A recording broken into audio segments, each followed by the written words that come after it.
Bless you, my friends. I am Professor Salyards. May the Father's love continue to flow into your souls, awakening you, informing your journey towards a one-man with God. That journey is unique to each individual. Though you gather together because of the similarities and the unity of desire for the great gift of God's love. And indeed, in your gathering that you plan, is this not the major and fundamental purpose for this gathering? And indeed, as you pray together,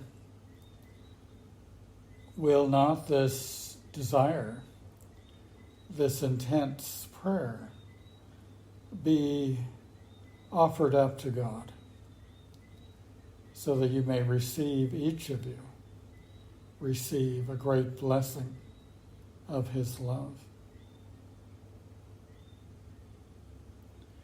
A culture has formed amongst what you call divine love followers, or at least those who follow the teachings that were laid out in the Pagic volumes and the subsequent gatherings and collections of individuals who have risen from this initial effort. In many cases, mediumship is part of that culture. It is a fundamental element of many prayer circles in the world at this time. It cannot be hidden or put aside, for it is very much a part of your cultures. And as such, there is a need to acknowledge this, is there not?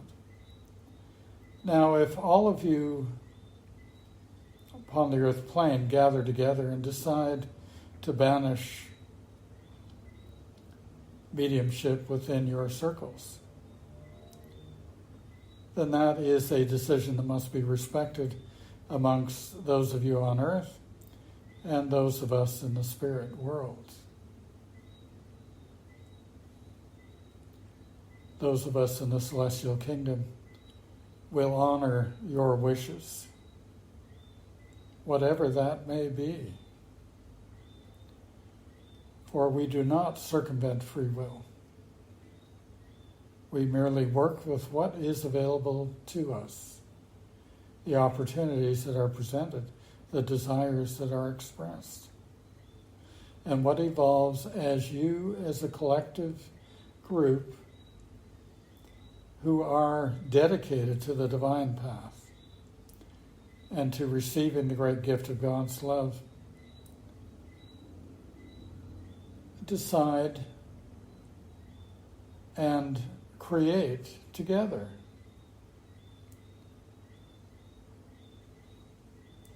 Mediumship is a beautiful form of communication, given the right conditions and those with the ability to communicate consistently with the celestial angels and be a conduit for our words. This is a simple requirement,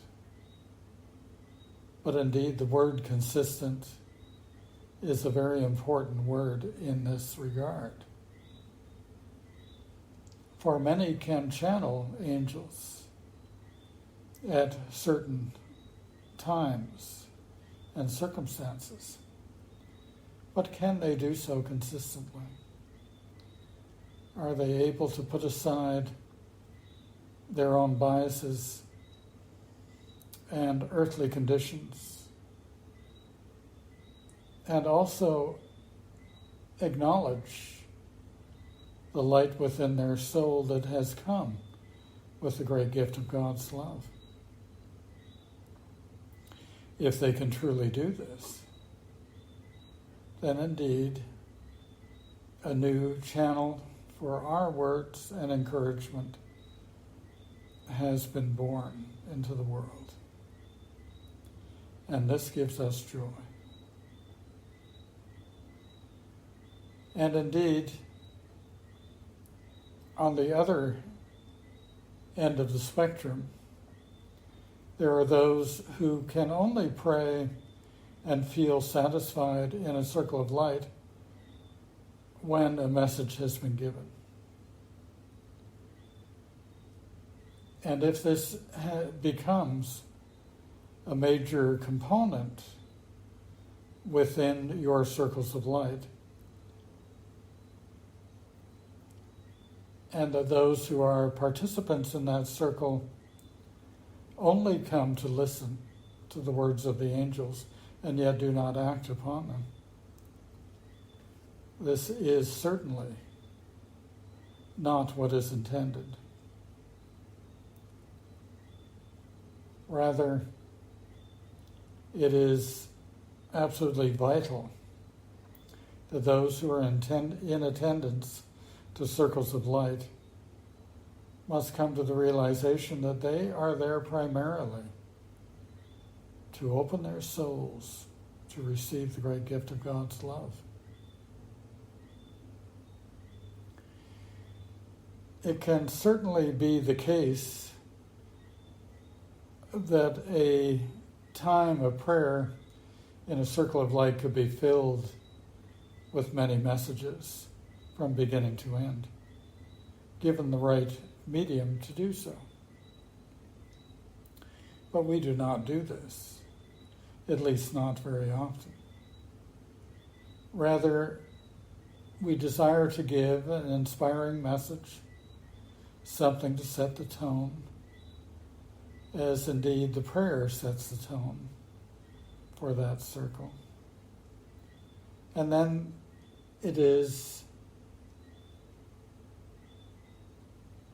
a desirable situation where a time of quiet and prayer and contemplation is added to these moments together. Of course, some find it difficult to sit in prayer for a number of minutes. Some are very comfortable with this. There are even some who do not wish to be distracted by a message from a celestial angel. Indeed, as I have stated, each individual walks upon this path in their own unique way. But as you have come to know, many find a message from an angel uplifting and inspiring. Indeed, their words speak to their souls, and their souls stir in response to that. And is this not a beautiful gift given? A valuable part of the session of prayer.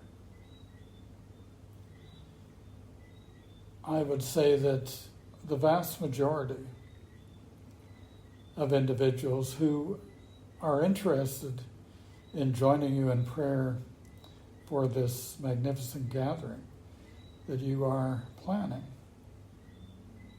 would appreciate, at least in some of these sessions, a message from us. I would accommodate this desire and allow these things to flow in accordance to what may be intended, what will unfold and evolve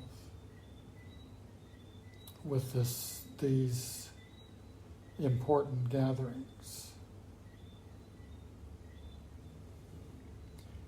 As I've said, it is a component of your culture that continues to grow and is very much alive within it. And so as you come together to express your journey in divine love, your awakening to divine love, your understanding of divine love, then indeed it can be that this aspect of communication can be readily given, provided it is not the centerpiece, the focal point of the gathering. Rather, a beautiful addition to a prayer given that is sincere and universally expressed by your circle of light that will gather.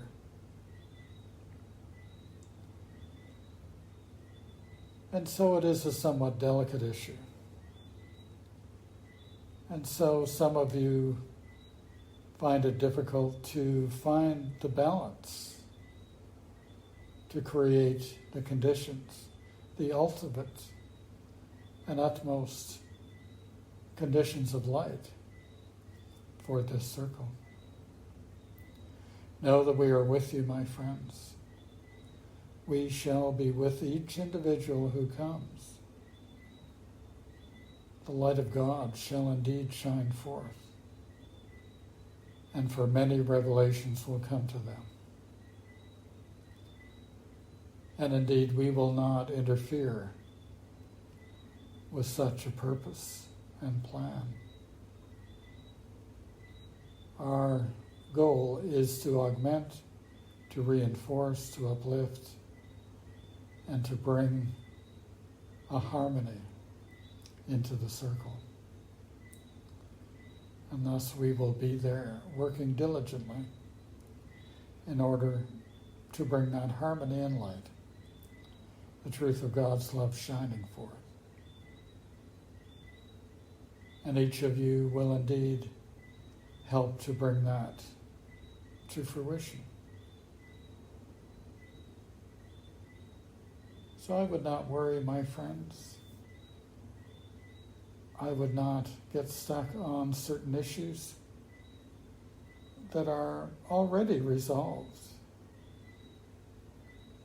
and that indeed harmony will come always to those of you who pray diligently to be within the flow of God's will and in harmony with His laws of love.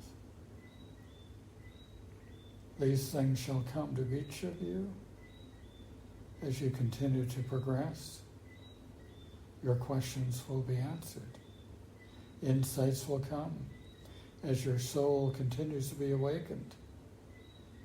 And in that awakening, insights and truth will come to your consciousness. My beloved friends, there are no true issues of contention. Rather, the need for clear communication and understanding and love. Who amongst you does not agree with this? For each of you, as you have continued upon this journey together, have expressed this desire, and you have demonstrated this desire amongst you. May God bless you, beloved souls, deeply, dearly, profoundly, so that when that time comes that you gather together, all that you feel will be tremendous love for all your brothers and sisters. There will be no concern or worry about this individual, that individual's desires. Rather, that you may come to understand the collective desire that arises from such a gathering. And that is to be with God. And so you shall be my friends. You will be with God. And God will respond in joyous, profound, revelatory, wonderful love to all who gather, all who come together, brothers and sisters, understanding a profound truth of the universe, that they may live this and acknowledge this with one another. My beautiful friends, I congratulate you on the efforts that you have made. And indeed, you continue to understand God's will, at least to some degree, and to live it in your lives. God bless you, my brothers and sisters. I am your Professor Salyards. My love is with you all. We shall indeed bring light to the world together, and love profound will flow to each and every soul who desires this gift. God bless you. God bless you, beloved.